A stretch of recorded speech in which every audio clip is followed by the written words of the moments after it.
Good morning. Hi, sis. Good morning. Morning, family. Yeah. Bam, bam, bam. Lesson 333. 333. Do you know what that signifies? Tell me, because three's always been my favorite number. Coreen's favorite number. I don't really know. I'm just asking you if you knew.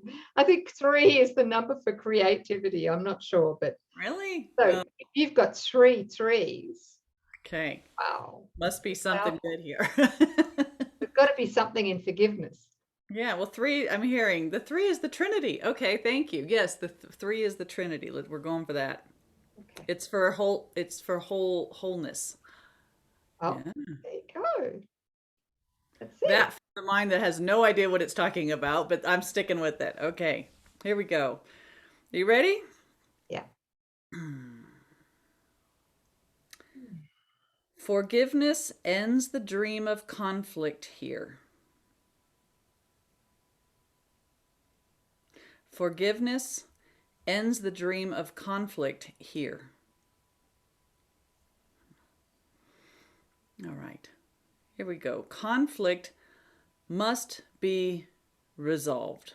If we want to awaken, right? Conflict must be resolved. If you want to be free of conflict. Mhm.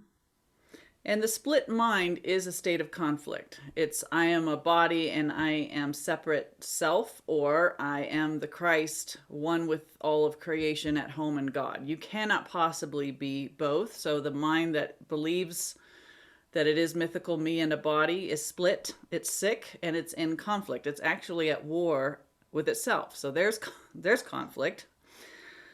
Mhm. And this must be resolved if we desire to awaken and stop and put an end to the conflict. Okay, so this next sentence is really key. The conflict, it cannot be evaded, set aside, denied, disguised, seen somewhere else, or called by another name, or hidden by deceit of any kind if it would be escaped. Mm.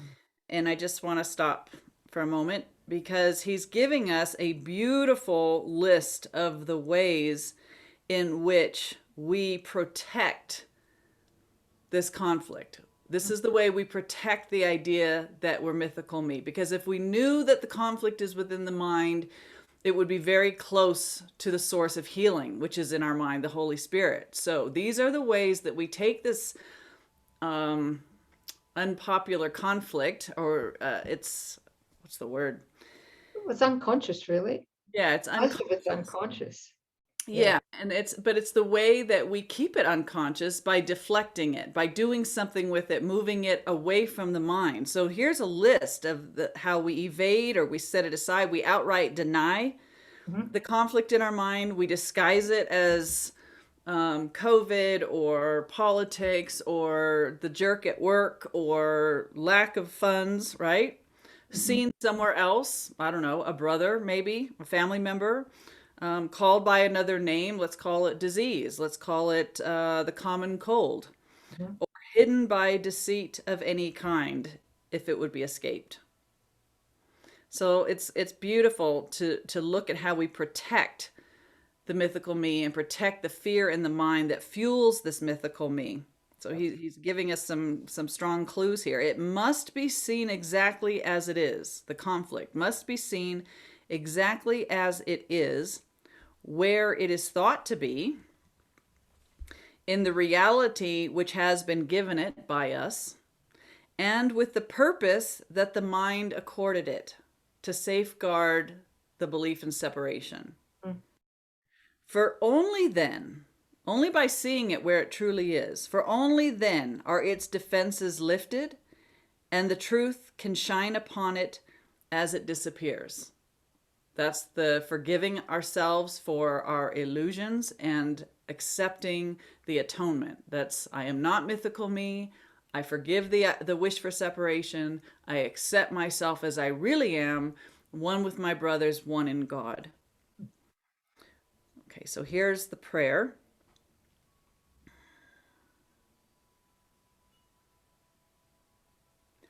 Father, forgiveness is the light you chose to shine away all conflict and all doubt and light the way for our return to you. No light but this can end our evil dreams. No light but this can save the world. For this alone will never fail in anything being your gift to your beloved Son.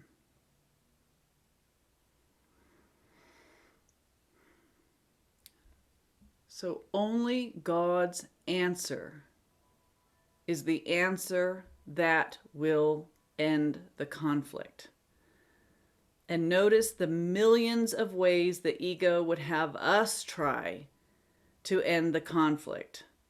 And after countless lifetimes, and even in this incarnation, when you look at the world completely split and then split again and yet split again, with minds agreeing in small groups and at war with other groups on how all the problems will be resolved. Have they ever? In a moment of clarity, can we just look at, has it ever worked? And those that truly find peace, they all did it the same way, through forgiveness and the recognition, awakening to the God self. So no matter what the ego would try to sell us as, if you get this, if you achieve that, if you have the perfect partner, perfect home, perfect job, perfect bank account, if you go to church every Sunday, this will never, ever, ever work. God's answer was forgiveness. There's the light. When we forgive, we make space for the light to arise in our awareness, and that is the memory of home. And only the memory of home will wipe all conflict out of our thought. And that requires taking accountability before we can forgive. One who forgives real problems or things that it sees external to itself isn't forgiving at all. Real forgiveness, again, is not seeing it disguised or hidden or displaced or projected. It's bringing it to the mind in this admission, I have done this thing to myself, and it is this that I would undo. Thank God it was never true. I forgive myself for the thought that a state of separation could bring me anything that I want, or that separation could even occur. So, Sis, I'd like to flesh that out a little bit more.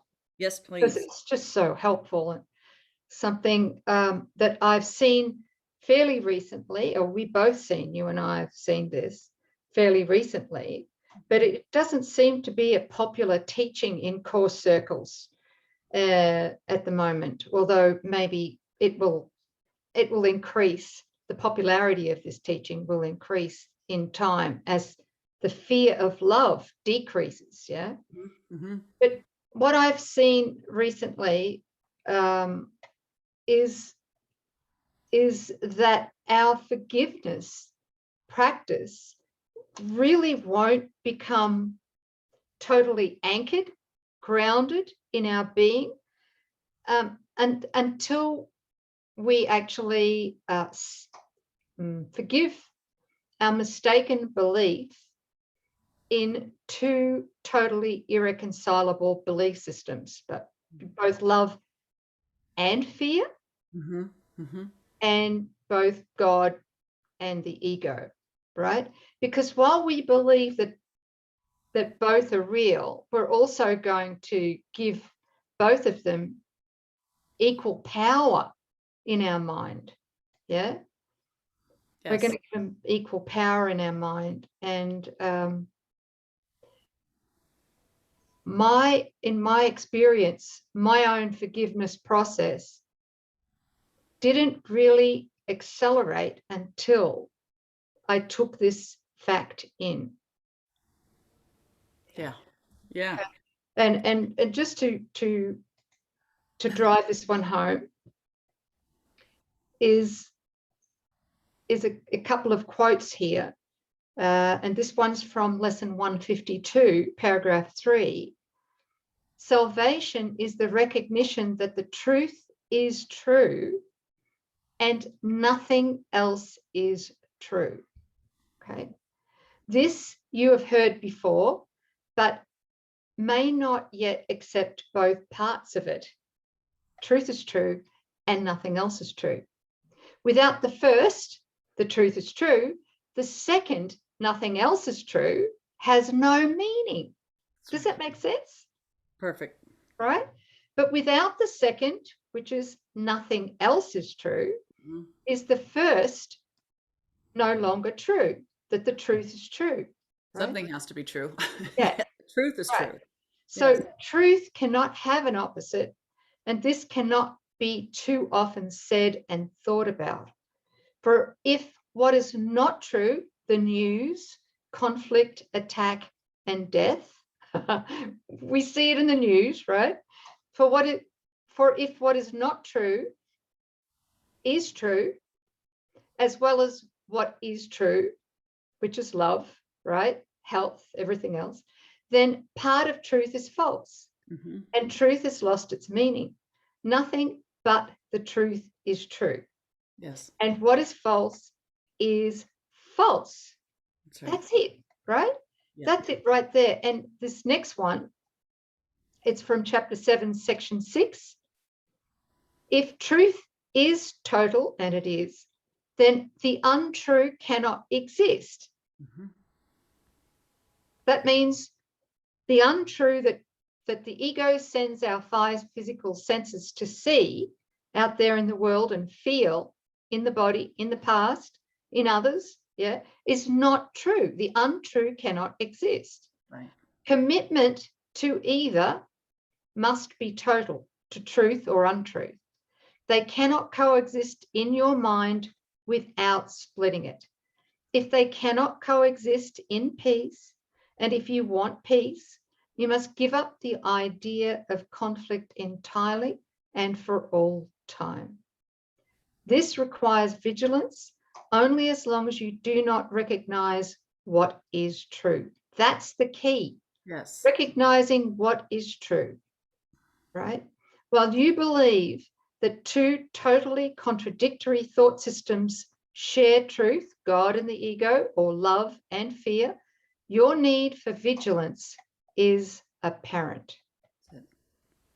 So, this wasn't really driven home to me until the 20th year of me studying A Course in Miracles. Yeah. Because I think a lot of Course in Miracles students like me, are still misled to believe that they're human and they're spirit, that they are the body and that they're spirit, Right. And until we make this very clear, positive separation in our mind, our forgiveness practice is going to be compromised severely because we're going to compartmentalize our forgiveness. That's right? perfect, sis. That quote was just right on. Like, out of all the entire course, that was the one that needed to come forward. So thank you for that. Thank you. And I saw this in myself. So this is not a judgment. This is just, do you want to awaken or not? Because for a while you submerge into God. Like, maybe you went to a retreat or you're doing your daily lessons and your focus is on God. And yes, only the truth is true. Nothing else is true. Love the course, accept everything it is. Then you go to bed at night and you turn on your phone, you turn on the TV, and you're like gawking and you're standing aghast at this, and you're making a decision, right? Which side of things am I on? So every day you're like this, right? And you're feeding both thought systems. And notice that progress is here. And you're like a pendulum doing this. And that's why when Sis says my awakening really catapulted or propelled forward, because when you've got to cut one of them off. And I suggest we cut the one off that isn't true. Because you can feel yourself, in the adjoining, the lightness, the love, the clarity in thought. And then as soon as you plug into the world, it's just like this downward spiraling vortex, and you feel the mind just going like this. And that's all it's for. Remember, it doesn't matter what the story is. Was it AIDS? Was it chicken flu, bird flu, swine flu? Is it COVID? What's it calling itself now? It's an illusion, but it brings us into this conflict, a mind in conflict with itself, and it's so not open to the light. And the ego goes, my job's done, right? So it's, what is the truth? And if only that's true, then why are we feeding anything else? If it's not of God, if it's from the ego, it does not exist. God doesn't know it, and in your right mind, you don't know it either, right? Only when you're identifying with that mythical dream figure are you looking at illusions and having some experience where there's no truth at all. So making that positive separation is the key. Right. And compartmentalizing, that's so tempting, right? But when it comes to my children, it's real. When it comes to, being abused as a child, well, that's real. Yeah. Yeah. There's a hierarchy of illusions, and then we wonder why we can't embody the first miracle principle. Yes. Just that there is no order of difficulty in miracles. Yeah. No, because we're hanging on to our hierarchy of illusions through the ego. Some things can be forgiven and others can't. Yes. Right? Or that healing takes time, or awakening takes time, or all, that's just another way. Yeah. And you and I are looking at this right now. Yes. Time is not a cause. We've said this before. Jesus says it. Time is not a cause. It cannot heal. Time cannot heal because it's neutral, and it can't harm. Right. Because acceptance doesn't take more than a second. We accept that the truth is true because the truth is true now. It's not going to be truer 6 months from now. It is already. So we just drop our defense. How long does it take to change your mind about something? Truly. One holy instant. That's it. So when we're, thanks sis, when we're forgiving, engaging in forgiveness, I've just written something down here.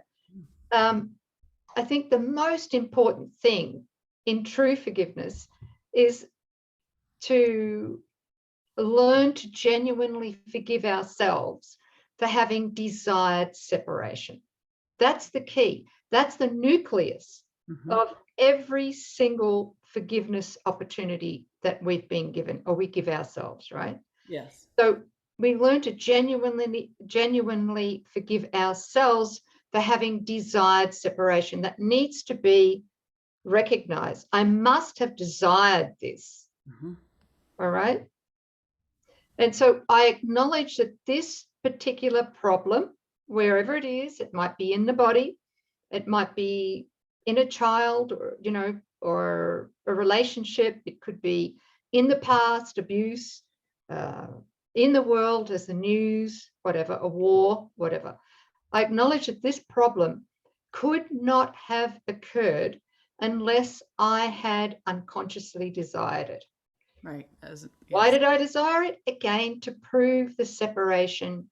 Mythical me and the body are real. That's it. And God is not. Right. Yes. So, I think that's something that was missing in my first 20 years.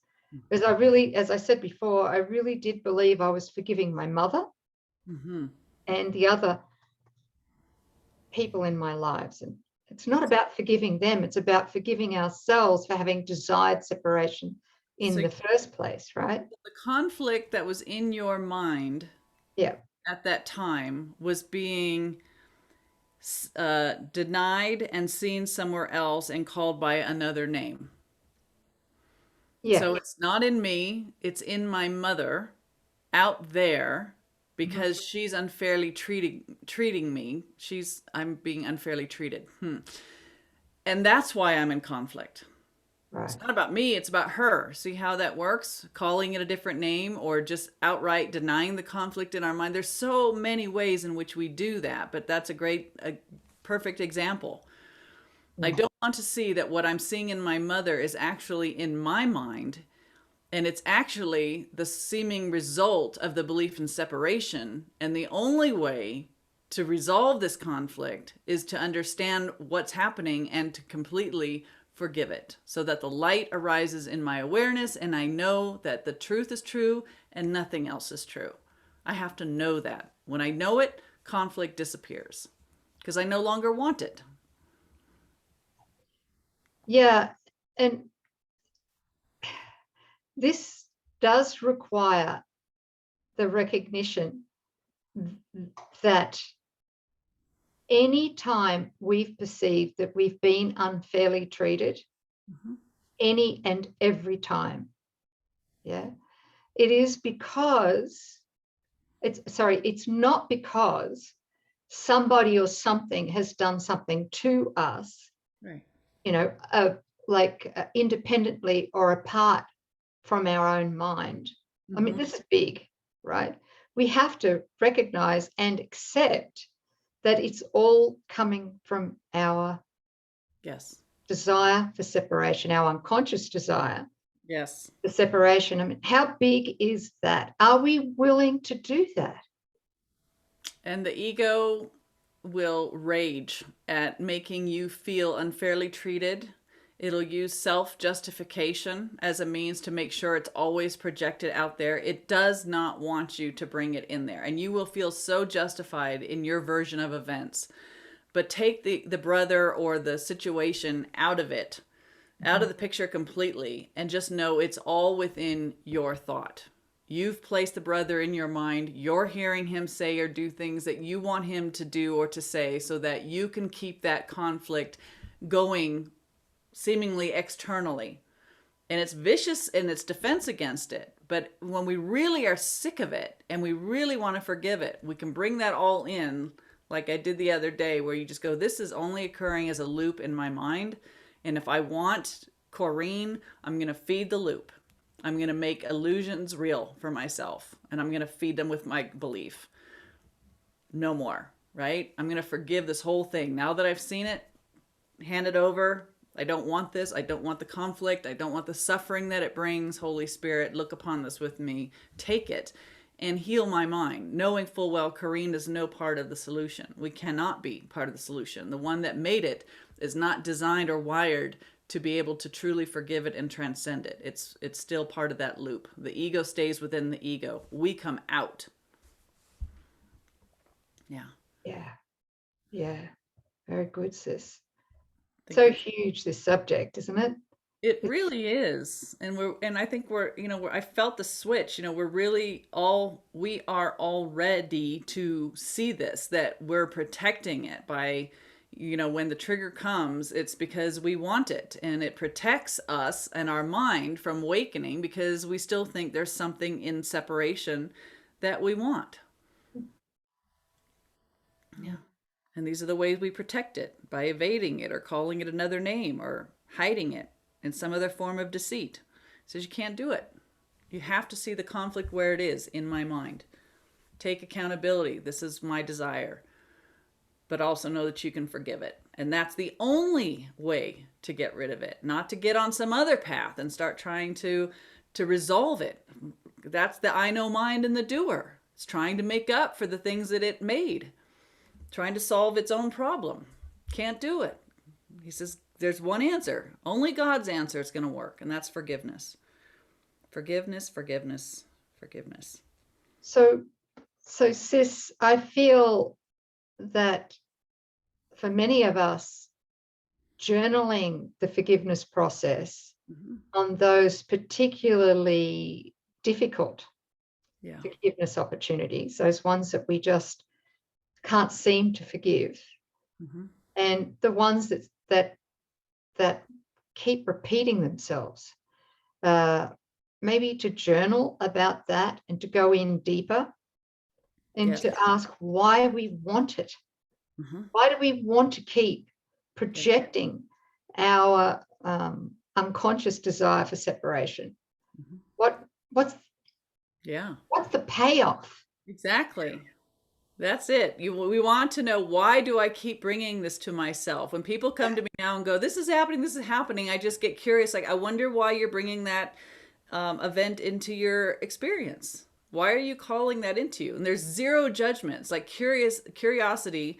How is this serving the mind, right? What's and when you come to recognize it, it is a defense against awakening, but you've got to be able to see. I think for myself, I'm not a big journaler. I do journal when it gets really, really gnarly, but I also find that just joining with somebody that shares the same goal as I do to awaken, that the bantering, like in the common goal of joining on it, Mhm. of us will get the incoming aha and see it together, and then it's really done. Yeah, to talk with a miracle buddy. Yeah, Yeah. yeah, very good, sis.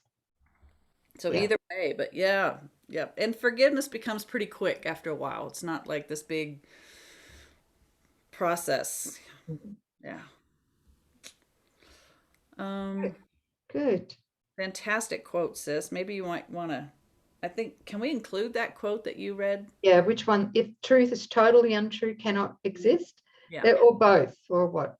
I can't. Maybe if we can, I would just say that the truth is total. I think Okay. that the first one you Yeah. read was just, they're both Yeah. good. If you're gonna put it Yeah. up, you may as well put it both.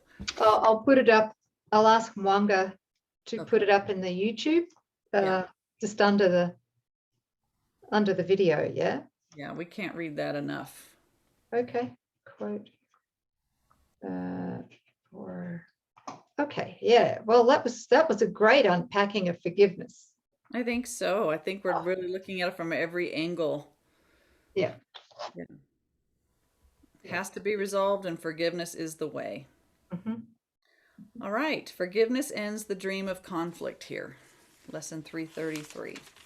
Thank you. Thanks, Yeah. sis. Thank you. Thanks, beautiful family, for joining us. And let's throw ourselves into forgiveness full time, every moment. That's Let's so really do it beautiful. because it's a gift to ourselves as well. And it's the only thing that we can do. It's still part of the dream, but it's the only part of the dream that leads to truth. Mhm. So if we're doing anything else, we're just adding to the wrong side of the scale. We're wasting time and feeding illusions. Yeah. Okay. Thanks. Thank you. Bye, guys.